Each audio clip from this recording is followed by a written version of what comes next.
bombastic side-eye, criminal offensive side-eye.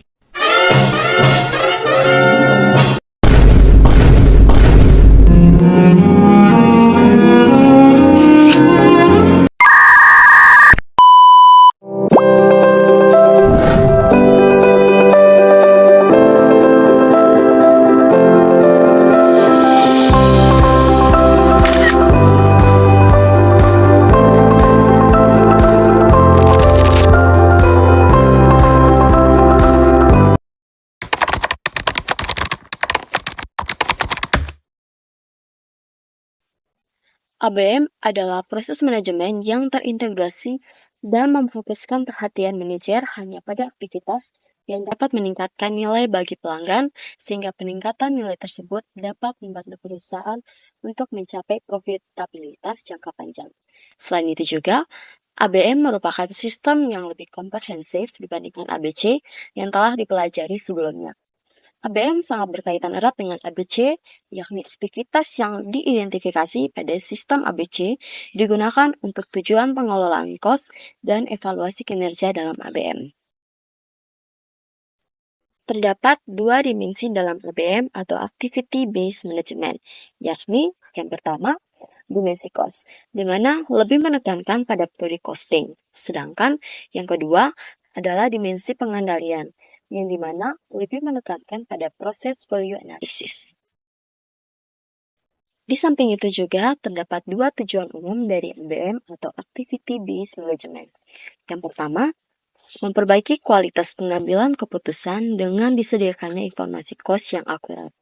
Dan yang kedua, mereduksi cost dengan mendorong dan mendukung perbaikan berkelanjutan lewat pengendalian penyebab timbulnya cost.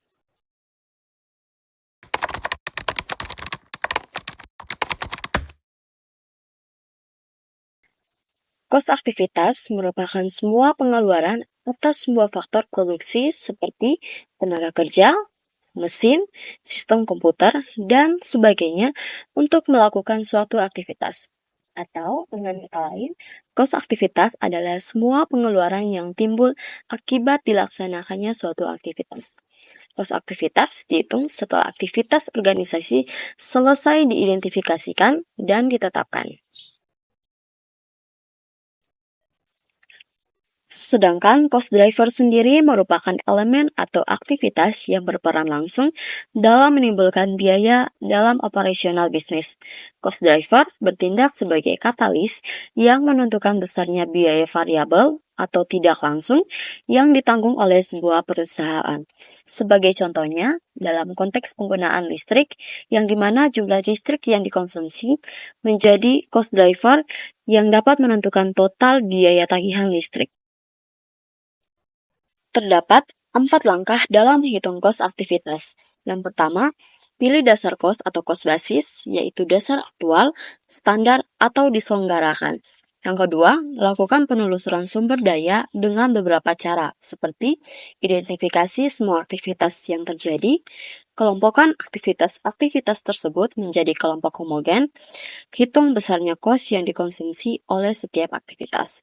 Yang ketiga, tentukan pemicu kos dan volumenya. Dan yang keempat, hitung kos aktivitas per unit dengan cara total sumber daya yang dikonsumsi dibagi volume aktivitas.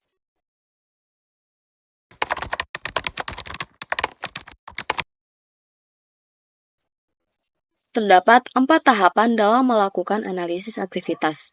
Yang pertama, identifikasi tujuan proses dan luas lingkup analisis aktivitas. Pada tahapan ini, lakukan identifikasi tujuan proses berdasarkan keinginan atau harapan konsumen, serta tentukan ruang lingkup analisis dalam arti pahami struktur organisasi dari unit bisnis yang akan dianalisis.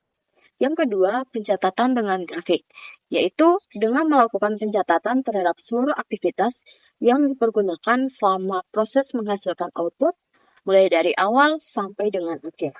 Yang ketiga, pengklasifikasian, yaitu dengan melakukan pemilahan dan pengelompokan terhadap aktivitas-aktivitas ke dalam kelompok aktivitas yang diberi label sebagai aktivitas yang menambah nilai atau tidak menambah nilai. Dan yang keempat, perbaikan berkelanjutan.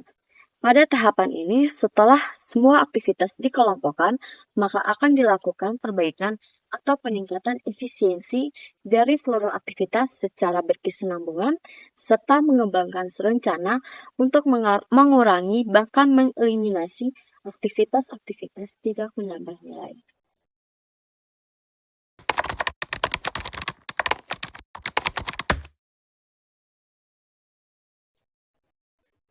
Aktivitas dalam suatu perusahaan sangat banyak, mulai dari riset dan pengembangan, membuat desain, memproduksi, memasarkan, mengirim ke pelanggan, dan sampai pada layanan pengajuan.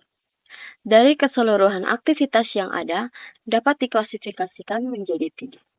Yang pertama, aktivitas penambah nilai real, yang dimana merupakan aktivitas yang benar-benar dibutuhkan dilihat dari sudut kepentingan konsumen atau menambah nilai bagi konsumen. Yang kedua, aktivitas penambah nilai bisnis, yang dimana merupakan aktivitas yang sebenarnya tidak menambah nilai bagi konsumen, tetapi sangat penting dan dibutuhkan oleh organisasi. Dan yang ketiga, aktivitas tidak penambah nilai, yang dimana merupakan aktivitas-aktivitas yang tidak diperlukan baik oleh konsumen maupun organisasi. Dalam rangka bisnis proses improvement, manajer harus terus-menerus meningkatkan kinerja setiap aktivitas yang dapat dilakukan.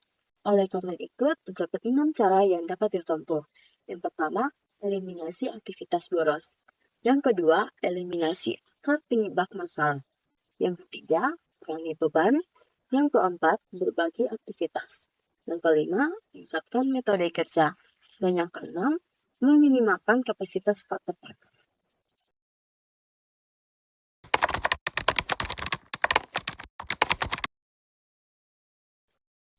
Konsep ABM atau Activity Based Management seringkali berkaitan dengan tumpang tindih yang sering dijumpai dalam akuntansi manajemen. Konsep-konsep tersebut meliputi yang pertama, JIT atau Just in Time, yang dimana merupakan filosofi yang berfokus pada usaha untuk mengurangi ketidakefisienan dan pemborosan. Yang kedua, TOC atau Theory of Constraint, yang dimana merupakan filosofi manajemen yang mengidentifikasi dan memanfaatkan kendala untuk memaksimalkan potensi keuntungan suatu perusahaan. Dan yang ketiga ada TQM atau Total Quality Management, yang dimana merupakan filosofi manajemen pada suatu organisasi yang berfokus pada kualitas dan didasarkan atas partisipan dari keseluruhan sumber daya manusia. Oke teman-teman.